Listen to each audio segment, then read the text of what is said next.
क्योंकि मेरा बेटा रहने से मुझे थोड़ा साहस होता था। जिस दिन मेरा बेटा और मेरा हस्बैंड नहीं रहते, मैं घर में अंदर ही नहीं रहती हूँ तो भगवान का गाना चलाती हूँ, बालकनी में बैठती हूँ, फिर अंदर आती हूँ, फिर अजीब सा होता है, क्योंकि अजीब सा मतलब बहुत आवाज़ आता है, बहुत ही आवाज़।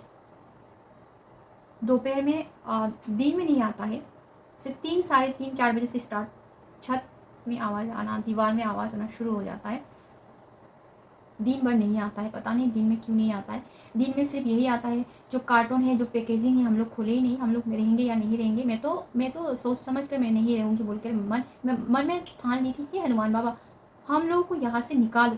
मेरा मेरा हस्बैंड तो मान ही नहीं रहा यहाँ से जाने के लिए। उन्होंने सारा जो दीवार का स्टिकर लगाया हुआ है, मैट खरीद कर लगाया हुआ है, यहाँ से नहीं जाएंगे नहीं जाएंगे। मैंने कहा यहाँ कुछ ना कुछ तो है ही, मुझे यहाँ नहीं रहना है। मुझे 2 बार मारने के लिए भी आए हैं, रात को सो रही थी, आप वो भी नहीं समझ रहे हो। आप कम से कम समझा तो करो। फिर हम लोग सिर्फ हनुमान, मेरा पति का कोई नहीं, मैं सिर्फ हनुमान बाबा को मैं भरोसा करती हूँ। बाबा है, बाबा ही है मुझे सहायता करेगा, बाबा ही मुझे निकालेगा, बाबा ही है कुछ तो कुछ रास्ता दिखाएगा। मेरा बेटा भी बोलता था, मैं कभी बोलती हूँ तो बाबा ऐसे क्यों कर रहे हो। मेरा बेटा मम्मी पॉजिटिव थिंकिंग करो, हनुमान चालीसा पढ़ती हो, मत सोचा करो। मेरा बेटा ऐसे बोलता था, अभी भी बोलता है, क्योंकि सही में ये सच्ची घटना है, सच्चा अनुभव है। फिर मैं वहाँ पर शिफ्टिंग होकर हम लोग आगे, रात 1, 1, 1, 1, 2 बजे तक मैं सामान पैकिंग करती रही। जो जो निकाले थे सामान, वो सारे सामान पैकिंग करके 2, 2:30 बजे तक मैं सोई में। मेरा डर बिल्कुल डर कम होने लगा। 2, 2.5 महीने के अंदर इतना डर कम होने लगा ना फ्रेंड्स। पहले तो मैं इतना डरती थी, मैं हार्ट अटैक होके मर जाऊंगी ऐसे लगता था मुझे। तो बाद में मुझे डर कम होने लगा। आवाज़ होता तो मैं बोलती थी कौन हो, क्या चाहिए आपको, ऐसे बोलती थी। तो फिर बाद में लास्ट एंड में मेरा पति भी थोड़ा थोड़ा सुनने लगा। उसके बीच में मेरे ससुराल से भी फ़ोन आया था। हम लोग कितने टेंशन में थे, हम लोग जिए या मरे ऐसे ही था। क्योंकि मेरे पति जब ऑफिस से आता था तो मैं बोलती थी यहाँ से चलो, यहाँ से अच्छा नहीं। वो मुझे बोलता था हमेशा जब भी मैं आता हो फिर से बार बार मत बोलना, जब से आई हो तब से आप जाने के लिए बात करती रहती हो, ऐसा मतलब करना नहीं चाहिए। ऐसे फिर बोलोगे ना, अब मैं छोड़ छोड़ दूंगा। मतलब बहुत कुछ हमारे मतलब घर में कलेश बहुत होता था। तो घर से फ़ोन आया, घर से अनाप शनाप भग रहे थे, आप लोग नहीं आ रहे, हम लोग बीमार है, ये वो। हमारे जो मुसीबत, इतना बड़ा मुसीबत आया, हम लोग को किसी को भी नहीं बता पा रहे, किसी को भी नहीं बोल पा रहे। और ये लोग बीमार है, इसके लिए इतना बड़ा इशू। बीमार तो हर लोग बीमार रहते, छोटे भी बड़े भी, छोटा बच्चा भी बड़ा भी बीमार तो रहते। बीमार के लिए डॉक्टर है, कुछ ना कुछ सहायता तो होगा ही, आस पड़ोस में है। मैं अकेली छोटा सा बच्चा को लेकर मैं बाहर थी, ना घर के कोई सपोर्ट थे, ससुराल से थे ना मायके से थे, किसी का भी सपोर्ट नहीं था। मेरा हस्बैंड बाहर ट्रेनिंग करने के लिए गया था, मैं अकेली थी, सिर्फ एक अकेली आंटी थी। वो भी बोलते हैं भगवान की कृपा, ये भी एक बात आया ना, भगवान की कृपा बोलते हैं, ये भी एक बात है। एक आंटी थी, आर्मी वाइफ, जेसीओस वाइफ, आर्मी मतलब जो अंकल था वो आर्मी जॉब करता था। वो आंटी मुझे ध्यान देती थी, हम लोग बेंगलोर में थे। ये एक छोटा सा कहानी है, छोटा नहीं है बड़ा कहानी है। मैं बाद में ये भी जब आप सबको अच्छा लगेगा, आप कमेंट करोगे तो मैं शेयर करूँगी। क्योंकि ये आंटी ने मुझे हेल्प किया, कोई नहीं थे तब, मैंने किसी को नहीं कहा आप नहीं हो, ये नहीं है, किसी से बुराई। जो कर्म है, हम लोग जो कर्म करके आए हैं वो तो भोगेंगे ही ना हम लोग। जो मुझे पता है, जो मुझे है वो बोल रही, जो जितना कर्म करके हम लोग आएंगे वो तो भोगेंगे। तो मैं अकेली थी, किसी की कोई सहायता नहीं, सिर्फ वो आंटी आई। वो आंटी कौन सी स्टेट की है, ना जान ना पहचान, तब भी मुझे मदद किया। मैंने किसी को भी नहीं कहा, घर वालों को भी नहीं कहा आप लोग क्यों नहीं आए। उस टाइम मैं डिलीवरी भी नहीं हुई थी, उस टाइम अकेली थी। उस घर में, आंटी के घर में मैं रात रात दिन भर में वो लोग बाहर घूमने के लिए जाते थे। अब क्योंकि उसका अंकल नहीं था, वो बाहर था, तो आंटी के बच्चे बड़े बड़े थे, बड़ी बड़ी 2 लड़कियाँ थी, एक छोटी लड़कियाँ थी, मुझे दीदी दीदी बोल के बोलते थे। उन लोग ने मुझे बहुत सपोर्ट किया, क्योंकि उस टाइम ने किया ना, वो तो मैं सोचती थी वो मेरी एक मम्मी है, मेरी बहन है। मैं सोचती हूँ मेरी बहन और मेरी मम्मी। अभी उसको मैं मरते दम तक भी नहीं बोलूँगी, वो उस आंटी की बेटी को मरते दम तक भी मैं नहीं बोलूँगी। उस आंटी ने मुझे इतना सहायता किया ना, खान पान का ध्यान भी दिया मुझे। जब मेरा जो डिलीवरी का टाइम आया रात को, उससे पहले दिन अंकल आकर पहुंच गए थे। वो भी एक कृपा, वो भी भगवान का एक कृपा बोलते हैं ना। कोई भगवान आकर कुछ नहीं करेगा, भगवान कोई आएगा सहायता करने के लिए, कोई आएगा भगवान के रूप में सहायता करने के लिए आएगा। तो मैं अकेली डिलीवरी हुई, अकेली पाल पोस कर बड़ा किया, अकेली मतलब ये भी एक बड़ी बात है। अकेले हस्बैंड नहीं रहता है, डिफेंस का जॉब कैसा है, ड्यूटी कहीं पर कहीं से कहाँ भेजो, मतलब बहुत मुश्किल से मैंने बहुत बड़ा किया। तो उस टाइम हम लोगों को बहुत सुनाए, आप लोग नहीं आ रहे हो, बीमार है, मरेंगे, मरना तो एक दिन सभी को है, जैसे जिए हैं वैसे तो मरेंगे, एक दिन सभी को है। हम लोग उस टाइम मर गए होते, कौन पूछता, कोई पूछने वाला है? तो इसीलिए सोच समझ कर बोला करो, पहले सोचो क्या है नहीं है, बोला करो। तो फ्रेंड्स, यही सब आप सबको बताना चाहती थी, हनुमान बाबा का चमत्कार, हनुमान बाबा का जो हमारे परिवार में जो चमत्कार किया हुआ था। फिर उस हम लोग सामान पैकिंग करके, हमें सारे एक सामान पैकिंग करके हम लोग फिर आ गए थे। सामान सारा पैकिंग किया, रख दिया। हस्बैंड जब रूम रेंट हाउस मिलेगा तब लेके आएगा बोल कर किया। हस्बैंड को तो पता नहीं, मुझे तो 100% पता है, क्योंकि इस घर में कुछ ना कुछ है। नहीं तो मेरा मेंटली ख़राब है, नहीं तो मेरे जो हमारे दुश्मन जो हमारे पीछे पड़े हुए थे हमारे परिवार को ख़राब करने के लिए, उन्होंने कुछ किया हुआ है मेरे दिमाग को, या कुछ ऐसे है, मैंने सोचा है। फिर मेरा बेटा तो सुन रहा है ना। और जो हमारी दीदी के घर में जो जीजी को जो कज़न भाई है, वो भी 1-2 बार गया था हमारे जो क्वार्टर में, जो मैं ज़्यादा डरती हूँ बोल के मैं बुलाई थी 1-2 बार, 1-2 दिन लेके आया। वो भी सुनता था वो आवाज़, तो वो भी आवाज़ सुनकर इग्नोर नहीं करता था, वो दीदी को आके बताता, हाँ वो घर में तो कुछ है, आवाज़ तो करता ही है, ऐसे बोलता है। फिर हम लोग पैकिंग करके सामान सब रख के आ गए।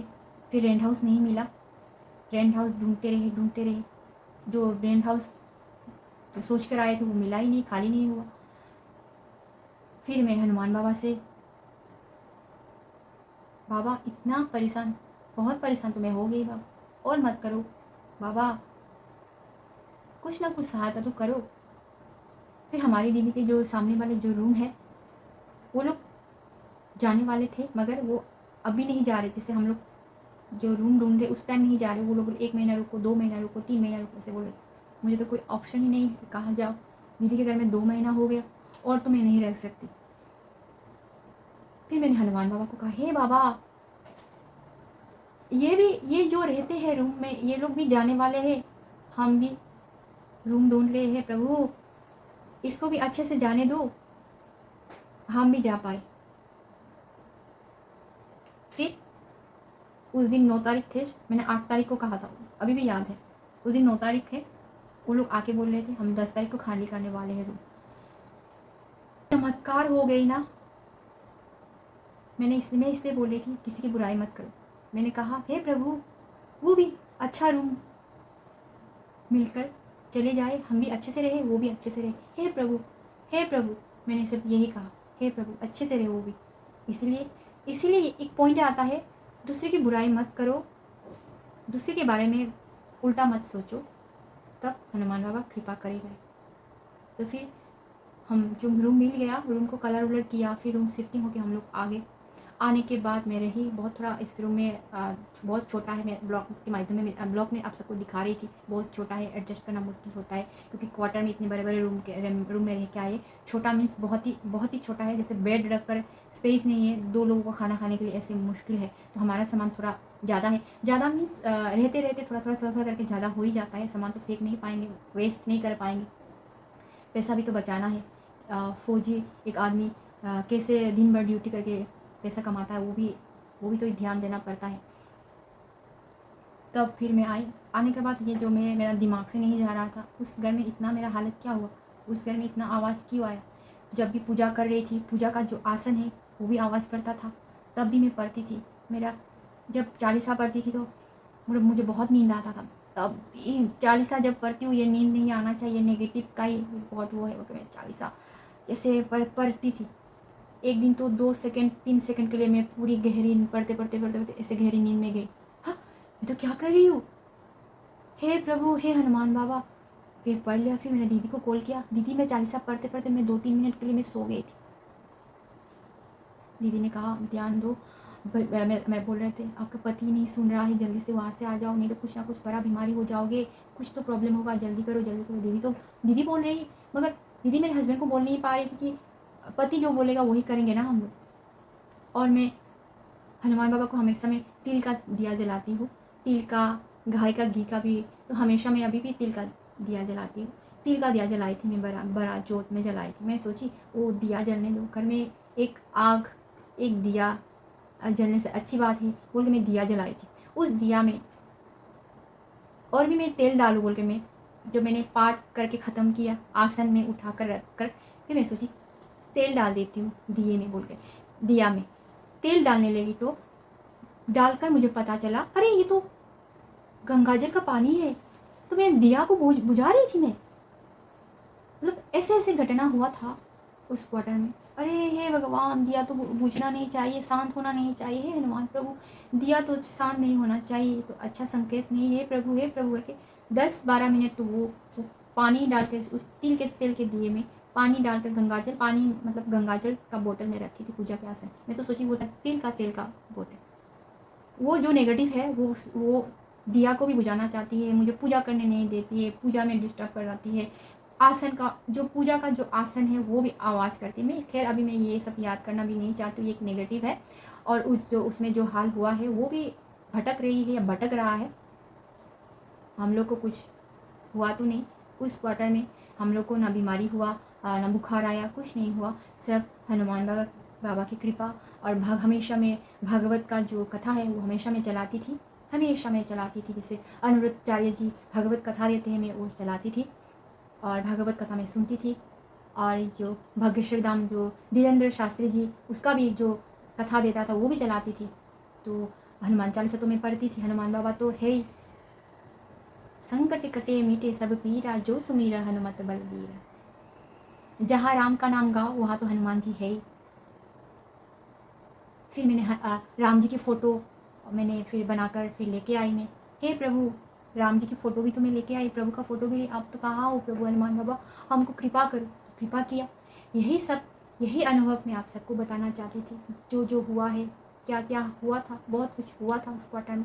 फिर रूम हाउस रेंट हाउस मिल गया, हम लोग शिफ्टिंग हो गए, तब भी मेरे दिमाग से नहीं निकलता था क्योंकि क्यों हुआ किसी को भी पता नहीं। मैंने पूछा तो भी बता रहे थे हमें पता नहीं दीदी। एक भैया 24-25 साल 27 साल थे एमएस के भैया, उनको भी मैंने खुद पूछा, उन्होंने भाई भाभी तो बढ़िया क्वार्टर है, उन्होंने भी ऐसे बोला। मेरे पति ने भी पूछा। फिर ना सिर्फ मुझे अकेली को होने से ठीक है, मेरा कुछ बहन है या कुछ है, मेरा बेटा को भी हुआ। जो मेरी दीदी का जो घर में जो एक भैया रहता वो भी आया था, मैं डर के मारे रह नहीं पाती थी, वो आया था, उनको भी ऐसे आवाज़ सुनाई दी। कुछ तो है, कुछ तो। मेरा पति तो अभी तक नहीं मानता था, लास्ट में वो माना। तो लास्ट में मानकर क्या है, लास्ट तक एंड तक जो सारी चीज़ ख़त्म होने के बाद मानकर कोई फ़ायदा है? तुम्हें मेरा कोई नहीं है, मैं सोचती हूँ मेरा अभी कोई नहीं है, सिर्फ हनुमान बाबा है, हनुमान दादा है, वही सारा कृपा करेगा, वही देखेगा। मुझे तो मैं तो क्या बोलूँ, हनुमान बाबा की कृपा से ना मुझे ना प्याज खाती हूँ ना लहसुन खाती हूँ, मुझे बिल्कुल मन नहीं है, बिल्कुल मन नहीं है प्याज लहसुन ये सब कुछ खाना। नॉनवेज तो पहले ही मैंने छोड़ दिया था, हो गया। अंडा तो 2-3 साल हो गए मैंने अंडा खाना छोड़ दिया, मच्छी हो गई 1 साल हो गया, प्याज भी लहसुन भी मैंने खाना बंद कर दिया। मन ही नहीं मानता है खाने का, बिल्कुल मन नहीं मानता है। ये भी एक चमत्कार है, ये भी एक हनुमान बाबा का चमत्कार है। तो लास्ट में मेरा पति ने देखता हूँ बोल के एक बार पूछ कर देखा, किसी को पूछ कर देखा, उन्होंने बताया नहीं। तो मेरा पति बोल रहा था मैं बोल रही थी उस क्वार्टर में कोई आया हुआ है, तो बोल रहा था हाँ कोई आया हुआ है, उस क्वार्टर में कोई रह रहे हैं, इतने बढ़िया से सजाया हुआ है, फ्लावर प्लांट्स बालकनी में मतलब टांग टांग कर रखे हैं। मतलब मैं बोली मैं तो उस आवाज़ की वजह से हम लोग रह नहीं पाए डर के मारे। कौन आकर रह रहे हैं? ये क्या है? ये किसी ने मुझे ब्लैक मैजिक किया हुआ है, वो जो हमारे जो गाँव के जो हमारे जो पीछे पड़े हुए हैं हमारे फैमिली को ख़राब करने के लिए। खैर मैं नाम बताना नहीं चाहती हूँ। उन लोगों ने कुछ किया हुआ है हम लोगों को, तो हम लोग ने कितनी किसी की बुराई भी तो नहीं किया हुआ है। तो मैं सोची, फिर मैं एक क्वार्टर से एक फ्रेंड थी, मतलब छोटी थी, उम्र में बहुत छोटी थी, तो वो बहुत मुझे मेरे साथ अच्छे से बात करती थी, जम्मू की थी, नैना। मैं उसको दूसरे दिन मेरे पति तो रात को बोल रहा था 10 साढ़े 10 बजे, मैं दूसरे दिन मैं रात भर में सोनी, उस क्वार्टर में कौन आया, इतना रह रहे अच्छे से, मैं नहीं रह पाई। सोच कर फिर मैं उनको सुबह सुबह फ़ोन किया 10 बजे। सुबह मीन्स सुबह बिजी रहते हैं, बच्चों को स्कूल भेजना, हस्बैंड को ऑफिस जाना। 10 साढ़े 10 बजे फ़ोन किया मैंने कहा नैना आप मैं हमारी क्वार्टर आप ठीक हो, ऐसे पूछ कर हमारी क्वार्टर में कोई आया हुआ है, आपने आपने देखा? नहीं दीदी, आप जब से गए हो उस क्वार्टर बंद है, पहले से भी बंद था, आप आए हो तो खुला था, अभी भी बंद है। मैंने कहा अच्छा, ये मेरा पति मुझे बेवकूफ़ बना रहा है, कुछ ना कुछ तो है ही। फिर मेरे पति को मैंने कॉल किया, फिर मैंने पति को फोन, आपने मुझे क्यों झूठ कहा, आपने मुझे क्यों झूठ कहा? मैं तो सच ही बता रही थी, मैंने पहले दिन ही बता रही थी। जब गई तब तो ये तो अजीब सा है, भूत बंगला जैसा लग रहा है। मैंने थंबनेल भी पहले यही एक ब्लॉग में लगाया था, भूत बंगला। मैं तो कहा था ये भूत बंगला ही लग रहा है। मैं तो इसमें जो बेडरूम है वो तो बिल्कुल अंधेरा है, 24 घंटा लाइट जलाना पड़ता है। जैसे रात में तो लाइट ऑफ करते, दूसरे रूम में जलाते हैं, रात को मैं 2 लाइट जला कर हम लोग सोते थे, अंधेरा करके नहीं सोते थे। तो मैंने कहा मुझे झूठ बोल रहे हैं, तो मेरे पति बोल रहे थे, हंस रहे थे, सच्ची बताओ, इतना दिन तो मुझे सहना पड़ा, 5 महीना सहन कर लिया, मुझे तो बाबा ने बचाया, हनुमान बाबा ने बचाया, क्योंकि मैं सच्ची मन से श्रद्धा से बाबा को बुलाती थी, बाबा ही बचाएगा हमें। तो उन्होंने कहा हाँ, उस क्वार्टर में ऐसे ऐसे हुआ है, बोलना नहीं चाहिए, बोलना भी नहीं चाहती हूँ मैं। उस क्वार्टर में ज़बरदस्ती किसी को मार दिया गया हुआ है, इसलिए वो बंद है, इसलिए आवाज़ करता है। मैंने अभी कैसे पता, मैं काम ड्यूटी कर रहा था इधर उधर, तो मैंने किसी को कुछ एमएस वाले पूछ कर देखता वो लोग पूछा, तो देखा मैं क्या बोल रही थी, आप ऑफिस में आते हो तभी मैं बोल रही थी मैं यहाँ नहीं रहूँगी, आप तो गुस्सा होते हो, जब से आई हो तब से यहाँ नहीं रहूँगी, यहाँ नहीं रहूँगी, मुझे दिमाग ख़राब कर दिया आपने, ऐसे बोलते थे। मेरी पत्नी क्यों बोल रही है, किस लिए बोल रही है, ये तो नहीं पूछ रहे थे आप, आपके साथ तो मैं हमेशा रहती थी ना, हर क्वार्टर में, हर जगह में, बेंगलोर, पुणे, राजस्थान, सिलीगुड़ी, दीमापुर, मतलब कहाँ कहाँ नहीं रही, ऐसे तो कभी नहीं कहा। फर्स्ट टाइम मेरी वाइफ ने कहा था, तो कुछ तो सोचना चाहिए था ना, हमें कुछ हो जाता तो। मैंने तो कहा था आपको, 2 बार मुझे अटैक करने के लिए भी आए थे, तब भी नहीं सोचा मैं, हे हनुमान बाबा, हे हनुमान बाबा, दिन भर हनुमान बाबा, हनुमान चालीसा, दिन भर दिन भर दिन भर करती रही। आखिर बाबा ने बचा लिया ना हम लोगों को। जब जब ये सोचती हूँ ना दोस्तों, फ्रेंड्स, मुझे ना बहुत बुरा फील होता है, इसीलिए मैं ब्लॉग भी देना बंद हो गई थी, बीच में बहुत मतलब बंद हो गई थी। और मैंने यूट्यूब चैनल 1 साल हो गया, अभी 1.5 साल होने वाला ही है ना, हो गया। मैं जब यूट्यूब चैनल खोली थी ना, मैंने कभी बंद नहीं किया, मैं ब्लॉग देती रही, पोस्टिंग के वजह से मैंने थोड़ा बंद किया, फिर दिया, फिर इसकी वजह से मैंने आप सबको, किसी को भी नहीं कहा, आप सबको भी आज बहुत महीने के बाद आप सबको शेयर कर रही हूँ। और घर वालों को मैंने किसी को भी नहीं कहा, सिर्फ मेरी बहन के अलावा, मेरे बहन के परिवार, मतलब बहन की पति, ये सब जानते हैं, और कहीं नहीं जानते, कोई नहीं जानते। मैंने इतना मन में इतना दबा कर ना जिया, हे हनुमान बाबा आप कहाँ हो, आप तो कलयुग के देवता हो ना बाबा, कहाँ हो आप, हो तो कौन सा डर, कौन सा भय। बात आप सबको शेयर करना मैं चाहती थी, कब से शेयर करना चाहती हूँ, कब से शेयर करना चाहती हूँ, मगर ये 3-4 महीना हो गया, कंफर्म हो गया था इस क्वार्टर में क्या हुआ। इसीलिए फ्रेंड्स, अब सभी को मैं बोलना चाहती हूँ, हनुमान बाबा की पूजा करो, चालीसा पढ़ो, मगर किसी की बुराई मत करो, किसी का बुरा मत चाहो, तो हनुमान बाबा कृपा करेगा। और मैं यहाँ पर ख़त्म करती हूँ मेरी ये जो बातें, ज़्यादा जितना बताऊँगी और भी लंबा होगा, तो आप सबको अच्छा लगेगा तो मैं और भी कहानी, हमारी बातें, जो प्रभु की कृपा जो प्रभु ने जो जो कृपा किया मैं आप सबको शेयर करूँगी। ये मेरी वीडियो सबके पास चला जाए, ये भगवान की प्रार्थना है, प्रभु को प्रार्थना करती हूँ। और आप सबको अच्छा लगेगा तो ज़्यादातर शेयर करना, कमेंट करना, सब्सक्राइब तो ज़रूर करना। तो यहाँ पर ख़त्म करती हूँ फ्रेंड्स। जय श्री राम, जय बजरंग बली।